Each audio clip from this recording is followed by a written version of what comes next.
wealth is a high energy result, Wealth is a high energy result. And so if you do not have high energy, understand that high energy results do not come to low energy places. And so if you're the one that's like little here, dabble here, doing a little there, I'm telling you that you will not get the wealth that you desire, because wealth is attracted to high energy.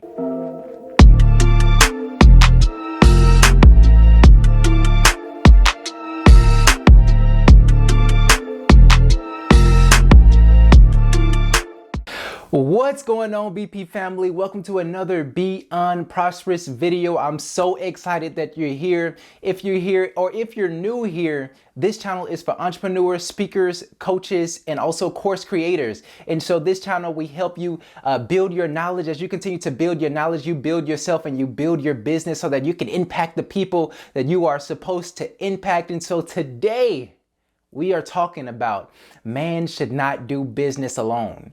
I want to take that, not only that, but also some principles from the Bible in order to help you understand why man should not do business alone. And so I'm super excited to get into this content. So let's jump right in. All right. So the first thing is that what you should always be doing as you continue to build yourself and build your message, you should actively be increasing the number of people who know, like, and trust you. And many of us already know this. If we've been studying marketing and studying kind of this business mindset and things like that, many of us understand that we should always be having people know, like, and trust us. Those are the people that we're able to provide our services to. All right. So the people that we should constantly be increasing in our network are our partners, our potential clients,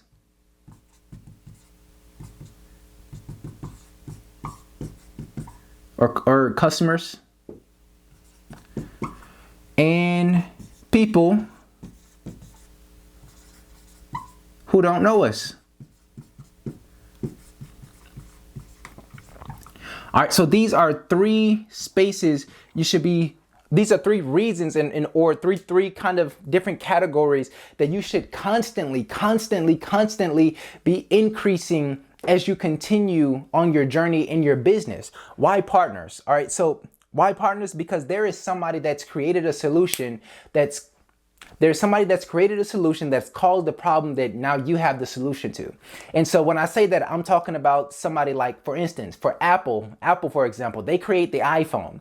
So when they created the iPhone, somebody else created the app store for the Apple phone. All right. And so with the Apple store, or with the App Store, somebody had to create apps in order to have the App Store even make sense on the Apple product. So the Apple product was one solution, and then the App Store was another solution, and then the apps in the App Store is another solution. Why? Because the App Store created a problem, which we needed more apps. So with that, the people that create apps, you can build a whole business off of creating apps and putting it in the App Store. So it goes on and on. And even with the apps that are on your phone, obviously, many of us have apps on our phone. And what do those apps have? They have ads in our apps. Why? Because we're focused on our apps. We're downloading, and many of our apps are free. It gives businesses an ability to advertise even while someone is playing a game or doing this or doing that. And so it just creates more and more solutions. And so the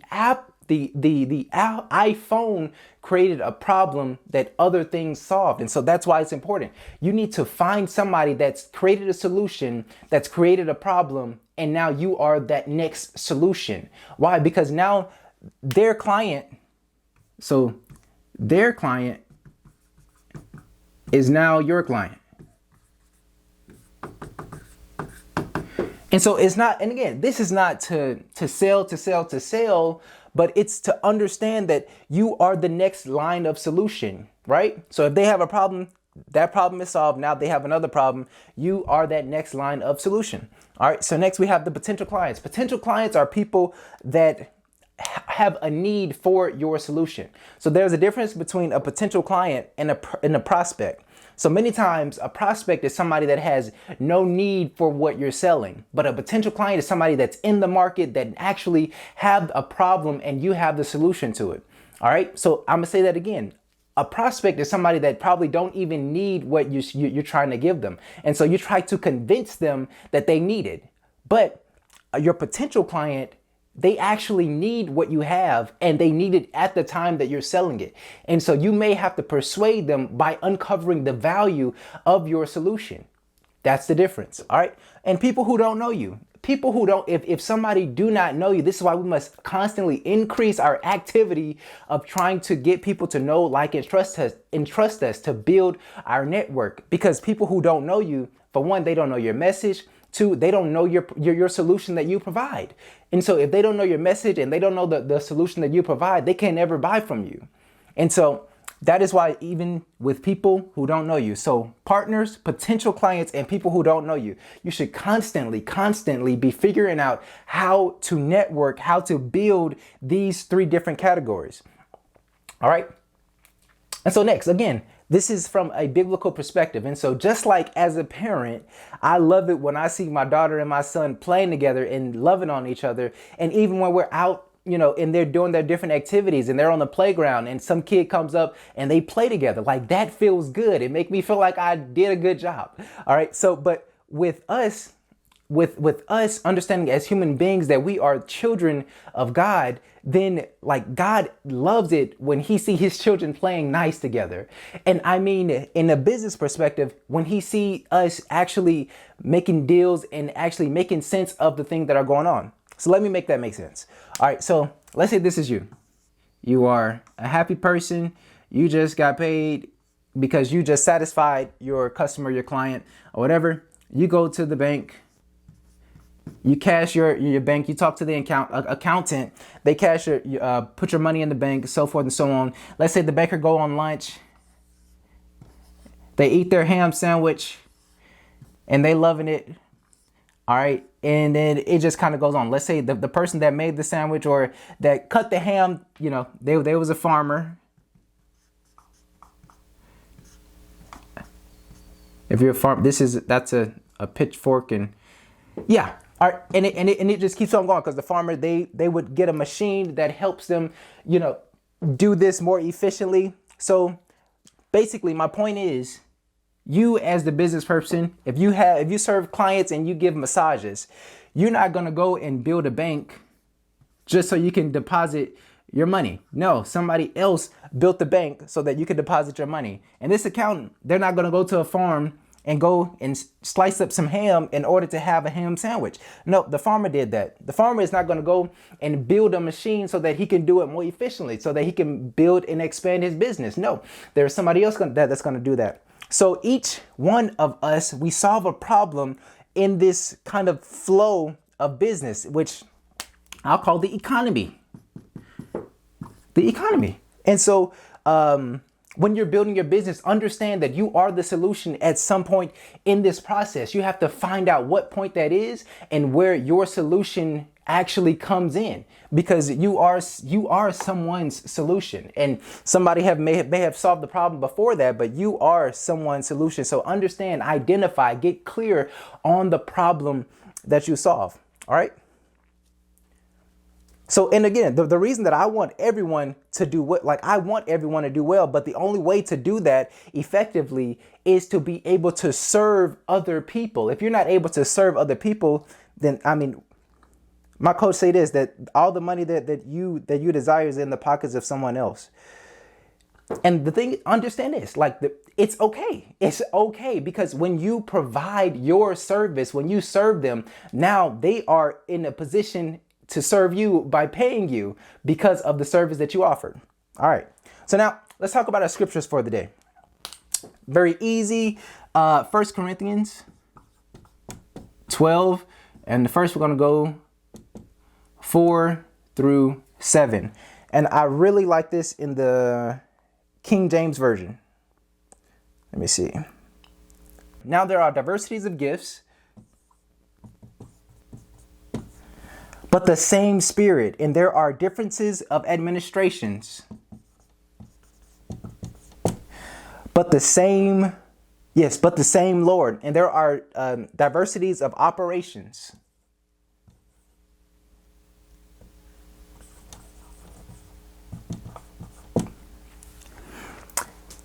But there are diversities in operations, but it is the same God which worketh all in all. But the manifestation of the Spirit is given to every man to profit withal. And that word profit is talking about profitability. All right, so now we understand that there are gifts. And in 1 Corinthians, initially it's talking about spiritual gifts. And understand that your gift many times is spiritual. So for instance, a gift of speaking, that is spiritual. And regardless, it says that now there are diversities of gifts, but the same Spirit. The Spirit, I'm over here. The Spirit is what gives the gifts. And so that is by itself what makes it a spiritual thing. So the gift that you have, the gift that you produce, the gift that God has given you, that has qualified you for this system right here, this framework right here. So we have gifts. So understand and identify your unique gifts. Understand and identify that there is an administration position. And administration position is basically your team, or if you're on a team, then this is you. This is you. This is just like a desk or whatever. But there's different offices in order to fulfill that need. And so, for instance, for somebody that's creating a course, you may be the person that creates the course, but you may need somebody to do your email. You may need somebody to do your opt-in pages and your conversion pages and your follow-up emails and so forth and so on. And so those are different administration positions. All right, next is operations. This is somebody that understands this system, and this is like a well-oiled machine that runs. And so this is your system, your operation. And when you get all of these right, you become profitable. And so understanding and identifying your gift, having the right team, having the right people on your team. And if you are one of the administrations, doing and using your gift to the best of your ability in order to get and serve your customers and your clients. All right. And also identifying and figuring out what should your system look like. What does it look like? Many times people pay coaches. Why? Because they need the frameworks and systems. And so if you don't have your framework, if this is, come on now. Step 1, step 2, step 3, identify your gift, have the team and administration part of it done, find a system that works, and you can become profitable. I just made business simple. All right. So now, the second part of our scripture, we have a second part. And I'm going to read this in the ESV because it is much easier to understand. All right, it says, for the body does not consist of one member, but many.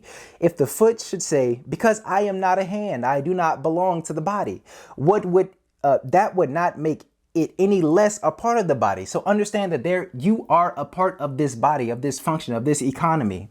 All right. So, and if the ear should say, because I am not an eye, I do not belong to the body, that would not make any sense, or that would not make it any less a part of the body. If the whole body were an eye, where would be the sense of hearing? If the whole body were an ear, where would be the sense of smell? But as it is, God arranged the members in the body, each one of them he has chosen, or he has chose. If all were a single member, where would the body be? As it is, there are many parts, yet one body. And so when we think about a business, there are many parts, but it is still one business. So we have to identify your gift, identify your administration, identify your system, and then you can become profitable through that. All right. So we are one piece of this big puzzle that we call our economy. You are one piece. And so when you identify these three things, now you can function at the highest quality of this in this thing. All right. So basically do your part, All right. So now I want to give you something. So the scientific wealth principle that I learned, and I learned this from Myron Golden. So the scientific wealth principle is I can always make up and leverage what I lack in ability. I can always make up and leverage what I lack in ability. And so ability is not just being able to do it. So that's in general what I lack in ability, meaning something that I can't do. But all right, so let me explain it like this. So again, I can tell you the things that I love to do. I love creating content. I love being in recording videos, and it's not like like I have to be in front of the video, but this is just what I like doing. This is a part of the process that I love doing. And not only that I love doing, but I feel like I'm gifted at. And so how do I find leverage? What I don't like doing a whole lot is sitting in front of a computer, texting or writing text or writing copy or writing email. And so I find somebody to do that. And so let's say that this whole system of follow-up, of opt-in and emailing and sequences and so forth and so on. Well, I don't have to lift that. I don't have to lift it. Instead, I would use my leverage, which is somebody that loved doing that, they love telling stories through text. They love typing. They love because somebody actually enjoys doing that and is terrified to get on camera. And so why not let them work? Why not let them play at what I would be working hard at, while I play at what they may be considered working hard at, which is getting in front of a camera. So leverage. And so I wrote this side note down. Leverage is not taking advantage of someone or something, but it's putting that person or thing in position to best help in that solution.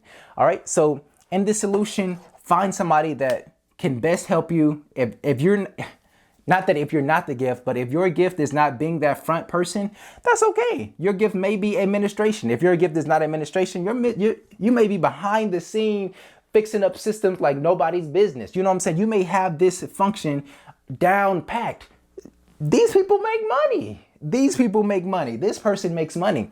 And so understanding what your gift is, where your part is, now you're able to get into this system that ultimately help you become profitable, right? All right. So this is the last thing that I want to plant in this video, that money is spiritual. I'm explain that in another video, but plain and simple, money is spiritual.